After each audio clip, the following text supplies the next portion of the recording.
মিশরের পিরামিড আর মমি নিয়ে কত গল্প শোনা যায়, কিন্তু জানেন কি, প্রাচীন মিশরে হাজারো রহস্যের ভিড়ে একটি মমির গল্প আজও অন্ধকারে ঢাকা। এই মমি কেউ ছুঁয়েও দেখেনি, কেউ এর ভিতরে কি আছে তাও জানে না। এটি হচ্ছে রহস্যময় বসিরি মমি। এই মমি ঘিরে জন্ম নিয়েছে শত বছরের ভয়ানক কাহিনী। আজ আমরা জানবো সেই অজানা রহস্যের গল্প। তো চলুন সেই রহস্যময় জায়গায় ঘুরে আসা যাক। সময়টা 1919 সাল। প্রখ্যাত প্রত্নতত্ত্ববিদ হাওয়ার্ড কার্টার তখন মিশরে। তিনি খুঁজছিলেন এক রাজ পরিবারের সমাধি। তখনই কিংস বেলির কাছে তিনি হোঁচট খান একটি অদ্ভুত কবরের মুখে। মাটি খুঁড়েই ধরা পড়ে একটি খরাবন্ধ কফিন। কফিনটি অন্য সব মমির চেয়ে ভিন্ন। কোনো নাম নেই, কোনো রাত চিহ্ন নেই, এমনকি কোনো লেখাও নেই। শুধু একটি লেখা, স্পর্শ করো না। হাওয়ার্ড হতবাক, এত রহস্যময় মমি আগে কখনো দেখেননি তিনি। গুজব ওঠে যে এই মমি খুলতে যাবে তার জীবনে নেমে আসবে অভিশাপ। অনেকেই বলে যারা এই কফিন ছুঁয়েছে তারা রহস্যময়ভাবে মারা গেছে।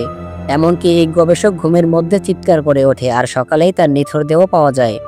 1922 সালে হাওয়ার্ড যখন টুটেন খামেনির সমাধি আবিষ্কার করেন, তখন তার পাশে ছিল সেই বসিরি মমি। কিন্তু টুটের সমাধি খোলার পর অনেকেই মারা যেতে শুরু করে। লোকজন তখনই সন্দেহ করে এটি টুটের অভিশাপ নয়, এর পাশে থাকা মমি প্রকৃত বিপদ। বিভিন্ন লেখায় দেখা যায় বসিরি মমি ছিল এক রহস্যময় যাজক বা যোদ্ধা, যাকে জীবন্ত কবর দেওয়া হয়েছিল তার অপরাধের কারণে। তাকে ঘিরে মন্ত্র পড়ে এক ধরনের শক্তি বেঁধে রাখা হয়, যেন কেউ তাকে জাগাতে না পারে।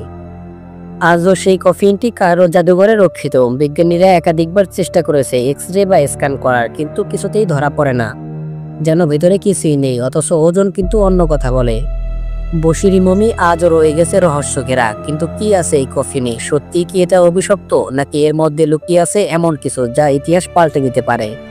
হয়তো কোনো একদিন কেউ সাহস করে কফিনটি খুলতে পারবে। সেদিন আমরা জানতে পারবো সত্য রহস্য, অথবা হারিয়ে যাব আরেকটি অভিশপ্ত কাহিনীতে। তো যাই হোক, আপনারা যদি রহস্যময় পিরামিড সম্পর্কে আরো কিছু জানতে চান তাহলে অবশ্যই কমেন্ট করে জানাতে পারেন। ধন্যবাদ।